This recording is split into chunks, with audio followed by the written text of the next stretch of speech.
अर्जुन भी गया। कहाँ गया? मामा जी के घर। आजकल बच्चों को मामा जी के घर जाने की फुर्सत नहीं, टाइम ही नहीं निकला, छुट्टी ही नहीं मिलती। सुबह से लगा के रखते रात तक, होमवर्क करो, ट्यूशन में जाओ, स्कूल में जाओ, फिर वहाँ से आए, फिर वहाँ का करो, कुछ फुर्सत ही नहीं। तो पहले 2 महीना छुट्टी होती थी, अब वो भी फिर एक्स्ट्रा क्लास आई तो उसमें लगे। तो कितने दिन रहे वो? 7 महीने। कितने दिन? तो छोटे बच्चे भी नहीं, छोटे बच्चे भी नहीं थे, बहुत बड़े। 7 महीने। और इधर युधिष्ठिर जी महाराज आपस में बैठ कर विचार बने, जो अर्जुन गया था भगवान के साथ में, अभी तक आया नहीं और हमारा मन जो है वो कर हो रहा है। यहाँ बड़े विचित्र घटनाएं घट रही हैं।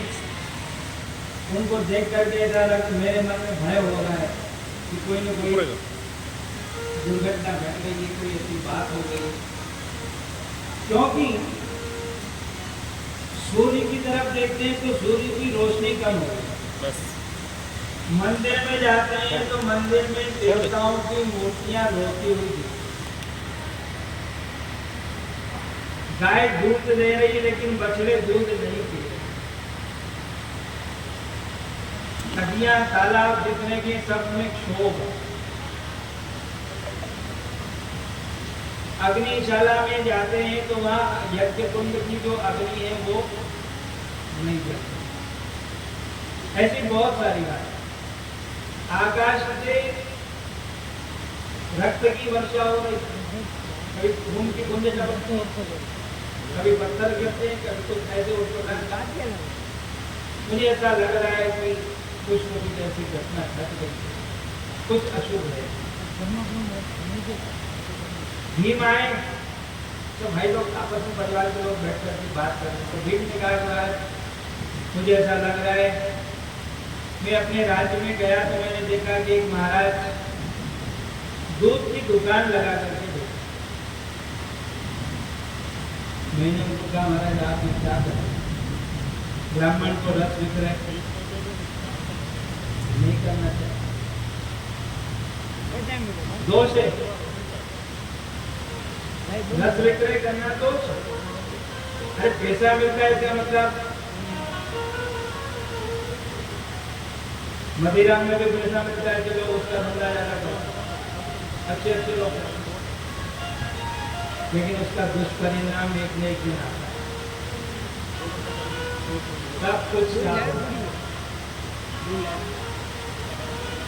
किसको क्या करना है, पैसा मिले ऐसा जरूरी नहीं कि पैसा मिले वही काम कर लेना, कुछ भी गलत काम हो तो वो भी कर लेना, ऐसा नहीं करना। ब्राह्मण देवता को मैंने समझाया, महाराज आपकी सब व्यवस्था हम करेंगे, आप ये काम आपके सोच कर। एक व्यक्ति अपने घर के बाहर एक लोहे का यंत्र बना करके लगा रहा है। तो मैंने उसको पूछा, क्यों रे भाई ये क्या है? महाराज कल मेरे यहाँ चोरी हो और उसके कारण मैंने एक ये लोहे का यंत्र बनाया है, इसको ताला कहते हैं। तो मैंने उसको कहा, भैया आपके घर में ताला मत लगा,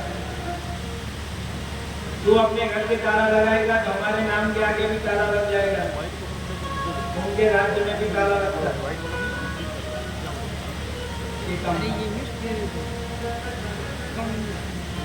बहुत सारी बातें।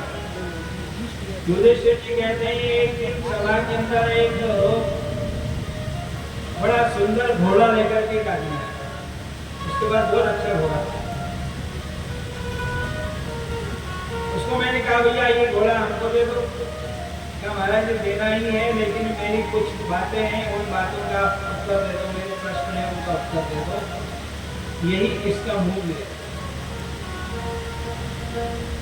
क्या है? तो बोला महाराज, मैं एक जगह जा रहा था तो मैंने रास्ते में देखा कि 5 बावड़ियां, एक बीच में है और 4 उसके चारों तरफ। तो आसपास की तो 4 बावड़ियां थी वो खाली थी और बीच वाला भरा हुआ। उसका जल निकल करके उन चारों में छलक छलक करके कभी इसमें कभी इसमें कभी इसमें। कुछ समय के बाद में जब मैं दूसरी बार उधर निकला तो मैंने देखा वो बीच वाला जो हुआ था वो बावड़ी की वो खाली हो और आसपास के वो चारों भर गए, लवा गए। तो ये क्या है? ये बात समझ में नहीं है। तो युधिष्ठिर जी ने कहा, रे लगता है तो साक्षात कलयुग है, ऐसे लोग कलयुग में हो जाएंगे। कलयुग में वो बीच वाला जो कुआं है या बावड़ी है वो पिता है, बीच वाला पिता है। उसके 4 बच्चे हैं, उन 4 बच्चों को उसने अपनी युवावस्था रूपी जल से तेज करके योग्य बना दिया। वो चारों भरे पूरे हो गए। अब वो चारों मिल करके भी उस पिता का पोषण नहीं करते। हाँ, कोई पूरा नहीं पड़े, हमारे खर्चा पूरा नहीं होता है, देखो हमारे इतने बच्चों का इसलिए खर्चा है, ये खर्चा है, वो खर्चा है, हम आपको कहां से दें? एक भाई ऐसे कहता तो दूसरा भी ऐसे कहता, तीसरा भी ऐसे कहता। 4 मिल करके भी एक उस पिता का पोषण नहीं करता। जो माँ बाप जीवन में कभी अलग नहीं हुए उन दोनों को अलग कर देते। एक भाई के पास में पिताजी रहेंगे, एक भाई के पास माता जी रहेंगे। बेचारे जिंदगी में कभी अलग नहीं हुए और बुढ़ापे में उनको अलग कर दिया।